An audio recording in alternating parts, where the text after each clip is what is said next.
ఎక్కడో సచివాలయంలో కూర్చోవడం కాదు, రచ్చబండ మీద కూర్చోవడం కాదు, నేరుగా మీ ఇంటికి రావాలి, మిమ్మల్ని ఆప్యాయంగా పలకరించాలి, మీకు ఇవ్వాల్సిన డబ్బులు మీకు ఇచ్చి, నేను అందుకే ఒక కార్యక్రమం పెట్టాను, పేదల సేవలో అన్నాను. అంటే ఉద్దేశం ఏంటంటే ప్రతి నెల మొదటి తారీఖున ప్రతి ఒక్కరూ ఆలోచించాల్సింది ఈ పేదవాళ్ళ గురించి ఆలోచించాలి.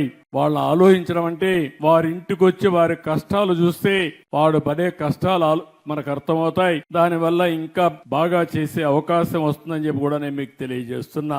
అందుకని ఇలాంటి పవిత్రమైన కార్యక్రమానికి శ్రీకారం చుట్టాం. ఈ రోజు నేను ఒకటే మీ అందరికి విజ్ఞప్తి చేస్తున్నాను, నేను కష్టపడేది మీకోసం. నేను ఎన్నికల కంటే ముందు ఒక మాట చెప్పాను, పేదవాళ్లకు న్యాయం చేస్తాను, కష్టపడి సంపాదిస్తాం.